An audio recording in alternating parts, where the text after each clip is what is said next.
How can I start any business at small scale?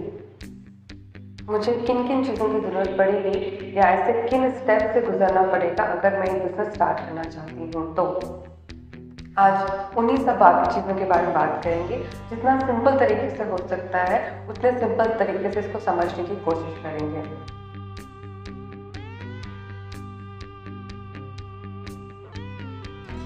सबसे पहले शुरुआत करते हैं। जब आपको एक बिजनेस स्टार्ट करना है तो आपका माइंड क्लियर है कि आपने बहुत सारे 10 ऑप्शन में से एक पर्टिकुलर डोमेन सेलेक्ट कर लिया है। मे बी वो एक सर्विस का हो सकता है, मे बी वो एक प्रोडक्ट का हो सकता है, पर आपने डिसाइड कर लिया है कि अब मुझे इस पर्टिकुलर बिजनेस लाइन में ही एंटर होना है, बट फिर भी कुछ डाउट हैं, कुछ क्लैरिटी नहीं है कि कैसे क्या होगा।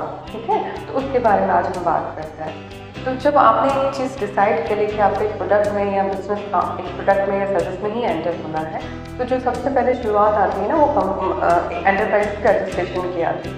एंटरप्राइज का कंपनी बोल सकता है, उसके रजिस्ट्रेशन की आती है। उसको हमको एक नाम देना होता है, जैसे सभी का नाम होता है, हमारे एंटरप्राइज का नाम होता है। और वो जो प्रोसेस है वो बहुत सिंपल है। पुराने ज़माने में ऐसा सोचा जाता था कि कंपनी को रजिस्टर कराना एक बहुत बड़ा टास्क है, बहुत ही ज़्यादा बड़ा टास्क है जहाँ मुझे ऑफिस के चक्कर लगाने पड़ेंगे। ऐसा कुछ भी नहीं है। आज के टाइम पे ये प्रोसेस बहुत ही सिंपल हो चुकी है।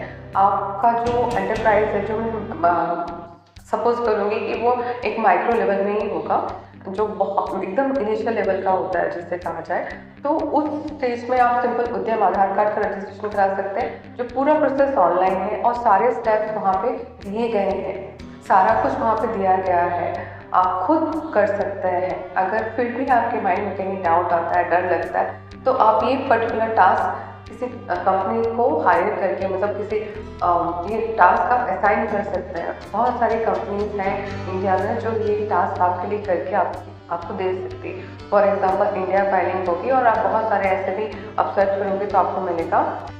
आपको उनको सर्टेन डॉक्यूमेंट्स ही देने हैं एंड वो आपके बिहाफ में वो फाइलिंग कर देंगे। नॉमिनल चार्जेस होते हैं, बहुत ज़्यादा चार्जेस नहीं होते। हार्डली 5 to 10,000 में बहुत सारी चीज़ें हो जाती हैं। डिपेंड करता है कि आपका जो बिजनेस का नेचर है वो क्या है।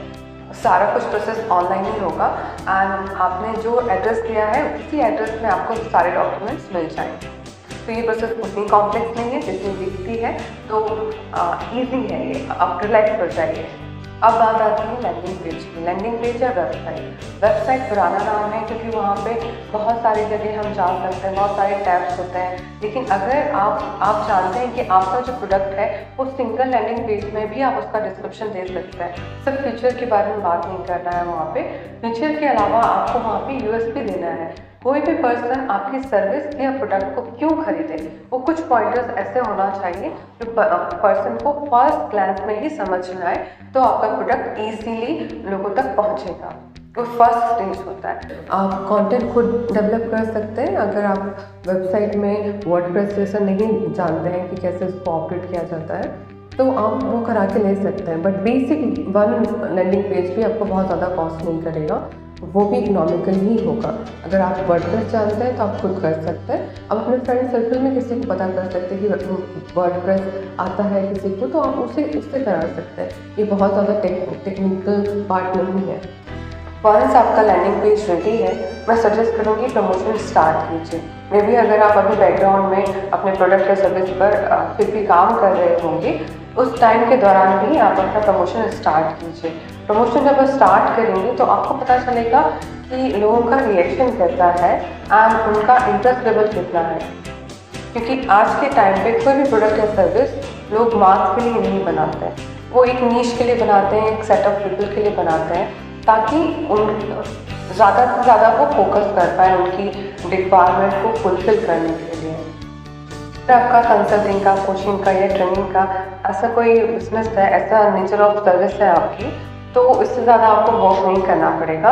इतनी चीज़ें भी तैयार होकर के आपके लिए रेडी टू यूज़ प्लेटफॉर्म हो जाएगा। इसके साथ साथ आपको एक अकाउंट चाहिए होगा। सिंगल प्रोप्राइटरशिप फॉर्म में वो अकाउंट ओनर का होता है, प्रोप्राइटर का होता है। अदरवाइज आप चाहें तो अपने फर्म का जो नेम है उसी नेम से आप अपने फर्म का एक अकाउंट करा सकते हैं, अकाउंट ओपन करा सकते हैं, करंट अकाउंट मिनिमम बैलेंस के साथ। बहुत ही ईजी प्रोसेस है, इसमें बहुत ज़्यादा दिन का टाइम नहीं लगता। Max to max 10 to 15 days में आपको मिल ही जाएगा एक अकाउंट ओपन होकर के। एंड इन सारी चीज़ों के बाद बैंक अकाउंट होना क्यों ज़रूरी है? बैंक अकाउंट होना इसलिए ज़रूरी है क्योंकि वो ट्रांजैक्शन के लिए ज़रूरी है। आप जो भी सर्विस कर रहे हैं अल्टीमेटली आपका एम है अर्निंग का, तो वो एक मोड ऑफ ट्रांजैक्शन के लिए बैंक अकाउंट होना ज़रूरी है। प्रोफेशनल अप्रोच होती है आपका, अगर आपका कंपनी का एंटरप्राइज का नेम, आपकी वेबसाइट का नेम एंड अकाउंट का नेम, ये तीनों सेम है अगर, तो बहुत प्रोफेशनल अप्रोच होती है, लोगों तक पहुंचने की ट्रस्ट बनाता है। लोगों का इनिशियल लेवल में आपका जो एम होना चाहिए वो है लोगों का ट्रस्ट पाना और लोगों के नेचर को समझना, ताकि आप उनके हिसाब से अपने सर्विस एंड प्रोडक्ट को इम्प्रूव कर पाए।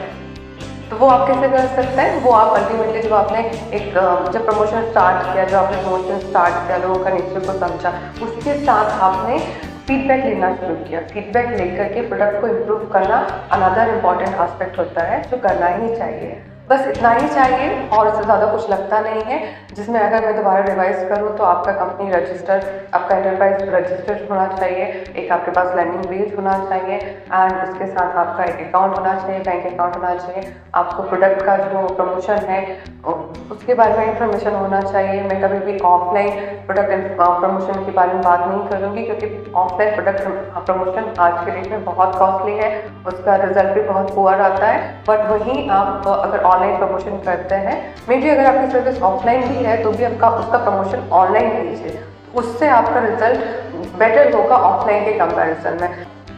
अगर कोई पर्सन प्रोडक्ट मैन्युफैक्चरिंग में है या सप्लाई चेन में है तो वहाँ पे कुछ और कंपोनेंट एलिमेंट्स आ जाएंगे जिनको ध्यान में दिया जाना चाहिए, ध्यान रखना चाहिए।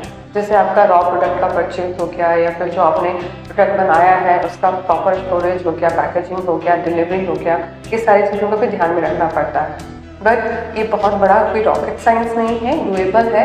बहुत सारे लोग इंडिविजुअल लेवल में कर रहे हैं। अगर बाकी सब कर सकते हैं तो डेफिनेटली आप भी कर सकते हैं। ये आपका बिजनेस स्टार्ट करने के लिए जितनी इन्फॉर्मेशन चाहिए, जितनी चीज़ें चाहिए, ये है।